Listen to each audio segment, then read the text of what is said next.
They're the leaders in their field with world-beating technology driving their growth, and they're Australian. Hearing implant maker Cochlear posted its full-year results today, record profits of more than $150 million.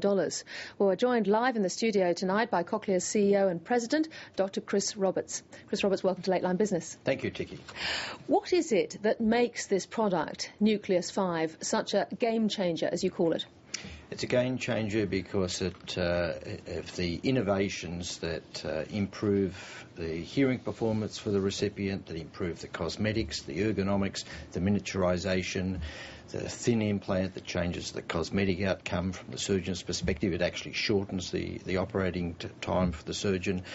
We provide a bidirectional remote assistant that has a lot more capability as well for the clinicians and for the recipients. It's game-changing in terms of the manufacturing processes, the scalable process that Cochlear has developed associated with this, and it's game-changing in terms of strengthening our competitive position. Well, it certainly delivered strong results, particularly in the last half. Profit up 19%, but the market pulled Cochlear down 2% today. You didn't provide any profit guidance, and that seemed to disappoint some analysts. Well, the guidance for fiscal 11, we didn't provide fiscal 10 guidance at this time last year in August. So but wasn't that more, I mean, that was in a way excusable from their point of view, because Nucleus 5 hadn't got through the FDA at that stage, so there was a big reason why that didn't happen.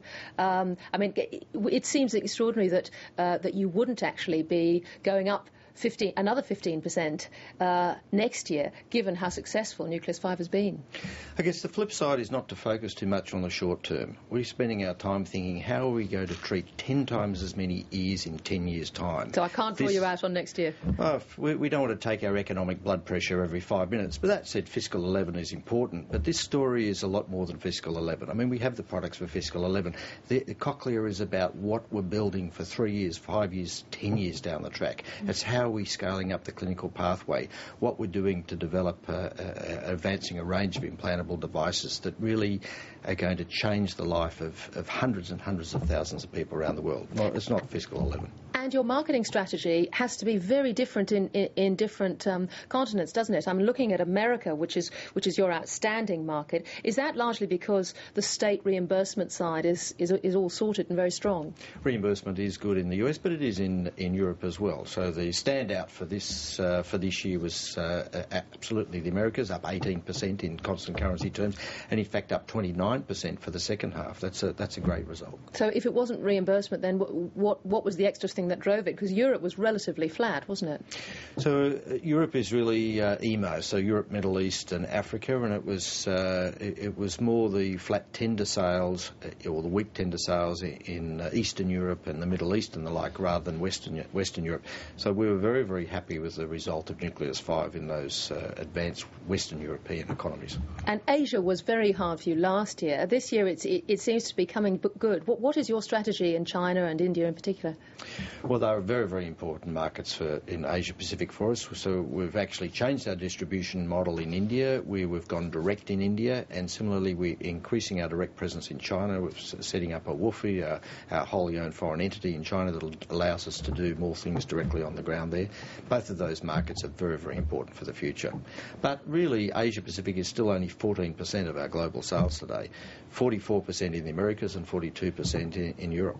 Can I ask you, because we've heard a lot about not the NBN today with the opposition's policy. What do you, as head of a medical organisation, think of a national broadband network? I think the NBN makes sense. The issue is whether $43 billion makes economic sense, and I haven't yet to see $43 billion make economic sense by anyone's analysis, but I'm probably the wrong person to ask, Tiki. Well, you've got an investment of your own, your new headquarters. It's on a university campus. What are you hoping to get from that? This is a really exciting opportunity to create an academic industrial alliance. So Cochlear, at the end of the day, is a knowledge business, and to be able to go on campus with a world-leading university is a fantastic opportunity. But what the university is doing as well is building a building similar to our size, 24,000 odd square metres, and housing a whole set of other groups interested in hearing, and the The opportunity is to create a hearing precinct, unique in the world, with several thousand people co-located, all working on different aspects of hearing. It's great for the university, it's great for Cochlear, it's great for Australia, and it's great for the hearing impaired throughout the world.